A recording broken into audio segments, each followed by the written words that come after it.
and he went out of lines here, and he went out of lines. Okay, so I need to take his initial coloring, cut out all the parts where he went out of lines, clean up the color, make sure there's no like little bits of white where he's missing, fill that in, make sure that by the time that it's finished, it ends up looking like this beautiful, vibrant painting, like, you know, like you have like this behind you, right? But if a kid was to draw it, it'd just be green all over the place, and the sky will be blue as well as the sand. You know what I mean? So it's like me going in and refining those pieces that's maybe a little bit out of place, and that could be done through like changing frequencies or changing dynamic range, and of course like reverbs, echoes, things like that to help fill in space.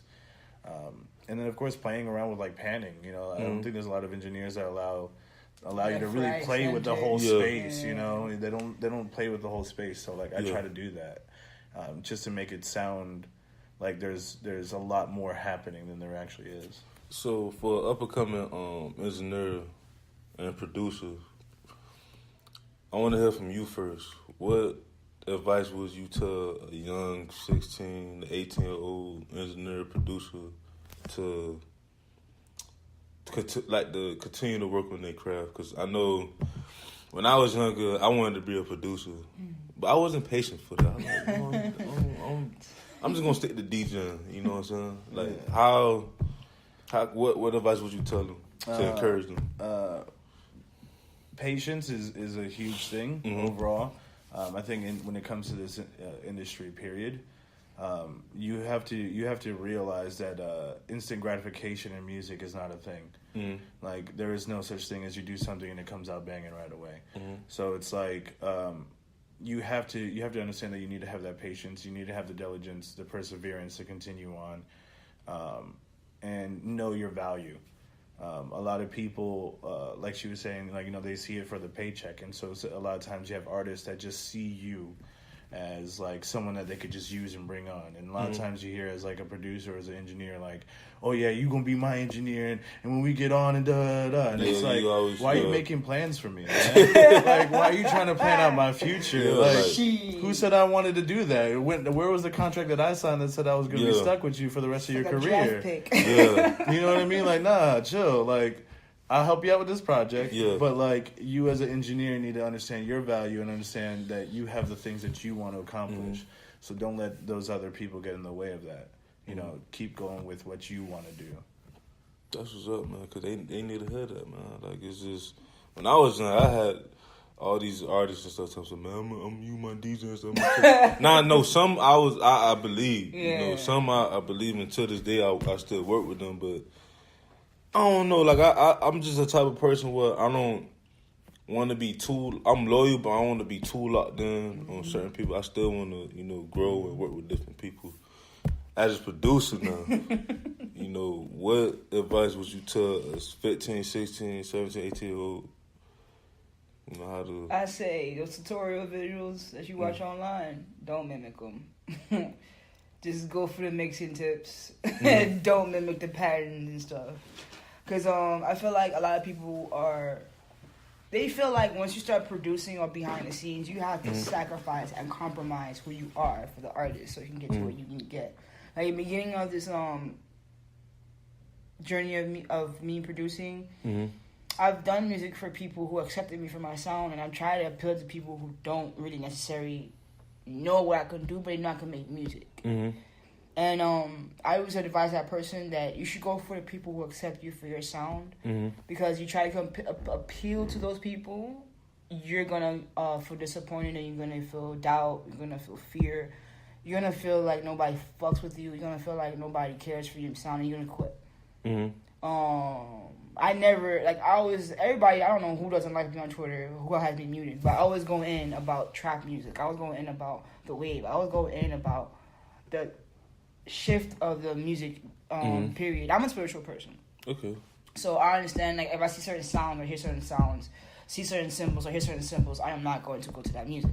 You know what I'm saying? But at this, you know, being in Florida, being in a diverse religious area, you got Santeria, you got Ifa, you got what else? Catholicism. You got all these Muslims. You got everybody is spiritually guided in some type of direction. But there's a new wave coming out. You feel me? Where it's like, okay, I got my chakras on point. Yeah, I want positivity around me. Yeah. But then you see the person and the attitude and everything like that. It's so different. Like the way they carry themselves. Yeah. They may look a certain part, but the way they carry themselves is something different. Mm-hmm. So why I bring this up is that don't try to follow a wave. Don't try to follow the trap. Don't try to follow the Stone Crystal era. If you're not with it, you're not with it. If you want this type of vibe, you want to produce like some nigga in England that ain't got no followers, but you feel like that's your sound. Yeah. That's your sound. Cause you'll be surprised, man. Like, you know, I eventually want one day to go up to Canada and work with artists like up there. Cause them boys, like, they got so much, like, it's so much diversity up there. Oh, yeah. You know what I'm saying? Like, the sound is different, but yet you could hear some artists and they sound like they from down south. You know, some from the East Coast, from the West Coast. Canada is such a diverse. Cause they study, you know, they study us, you know, cause, you know, can't be cocky. Nah. But, you know, our music is very diverse. Yeah. Our music is very diverse. So y'all have what? This is the only EP I have out right now? Yeah. So when's the next project? Next project we working on. I'm working on a Seldom project. Admission 2. Admission 1 was like a techno. I love techno. I'm English. Okay. I love not the hardcore. But so you have another project out, like yourself?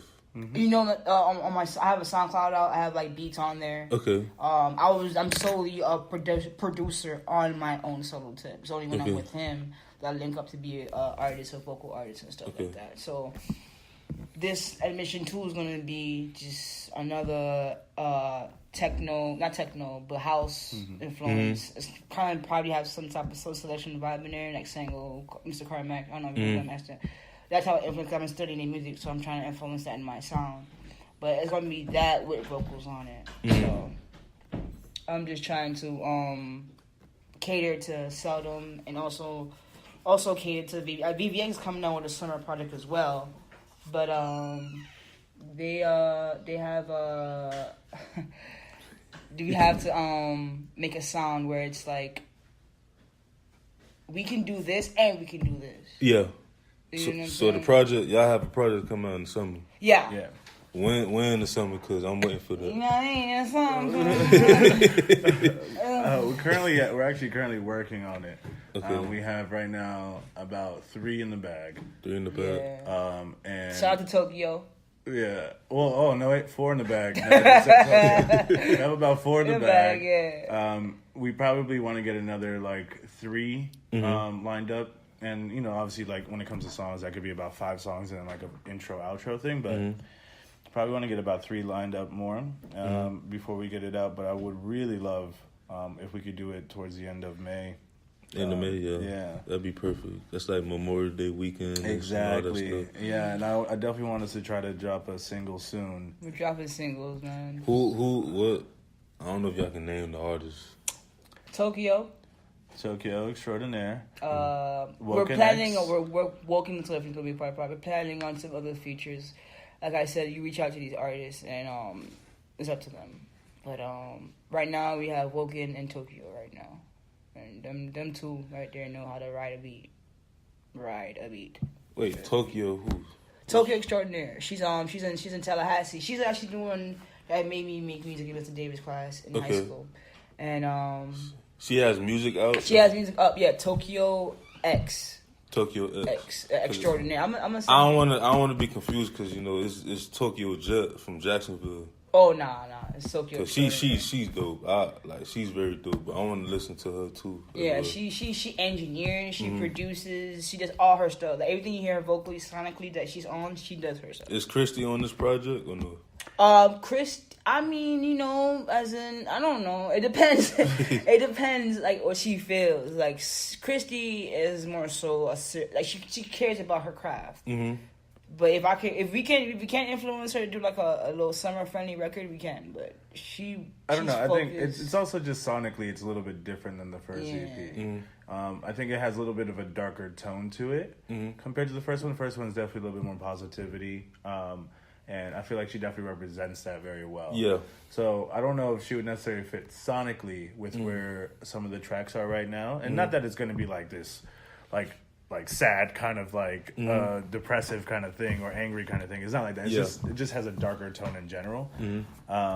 I don't know if she would necessarily fit in there right now sonically, but it is something that we're still working on. So we don't know exactly where it's going to end. It's just at the moment where we are on the road. It's just like don't know if she's gonna be there. Yeah, we don't know. Okay, because before we get in this other segment that I like to do. Do y'all? I don't want y'all to push our prices out there now. But what do y'all? Are y'all prices like fair? Like for me as a DJ, because I want to like before the podcast started, I want to come up with a project. Like DJ Khaled, DJ Drama, how they did it and stuff like that. Like I want to come up with an album where I put artists together and things like that. Like do y'all charge like crazy? I'm gonna let him talk. So as far as like, how's the process like? Well, that's the thing. Like right now, where we are musically is we tend to make more of any money that we're going to be doing on royalties, right? Okay. So anything that's kind of in the back end. But at the moment, we haven't really been charging the artists that we have chosen to work with, because in that aspect, it's more about again, we're making music that we want to create, and we're going into a sound that we want to make. And we are even having a lot of the creative control on the music that they're going to be releasing for themselves. So it's like we want to have something that we're going to be able to have a hand in, and as long as we can have a hand in, then it's something that we could possibly have a mutual understanding of, like, where right now money isn't our focus. Money right is now not. It's just about, I mean, would like to donate, we take donations. You know what I'm saying? But money as far as bringing to the table, and this is, if I don't like you, I don't like you. I'm not gonna work with you. I don't care how much money you offer to the table. And that's another thing y'all should talk about, the producers, like these up and coming producers. Like money ain't really nothing like that. I be telling the DJs that too, like the younger DJs, like the money gonna come. I think my first time I actually like had real money come from a mixtape was probably just 3 years ago when, with the new era mixtape and stuff, where it was like $10 a slot. Oh, okay. And me and the artist, Valona Denise, were, she gonna come down. It's cheap, but like, we ain't want to break nobody off, you feel me? But, I always felt that as your brand grow, then the money gonna come and stuff like that. Still be humble, but I ain't gonna lie. Let's say the Target or something want to sponsor you. That's a different level. See, Target. Target told that bag. That bag. I'll be a little John. I'll be whatever you want it to be. But you got so you wanna direct deposit? You want a Kesha remix? I got you, player. Real shit. Hey, Target, I'm looking for, and Starbucks too. I'm looking for that sponsorship for the podcast. Adidas. It's all good. It's all good. Adidas sponsor, you know what I'm saying? All day I dream about sounds, you know what I'm saying? But, but what I wanted to talk about is this. A lot of people say, oh, y'all niggas don't work with me unless y'all pay me. Oh, y'all niggas don't want to work with me unless y'all come with the bag. But if everybody comes with the bag, what you gonna do? Exactly. What you gonna do? If you have no more creative juices, you have no more creative output, you have no more nothing, what do you become? Become a slave to your own personal craft, and that is not what you made that craft to be. I remember I had a conversation with Forbes back in the day, the videographer, and I told him like the same thing, bro. I don't want to be slave to my craft. I don't want to work with nobody I don't want to work with. And being a spiritual person, there's certain entities you're not supposed to work with, some people you're supposed to work with. Yeah.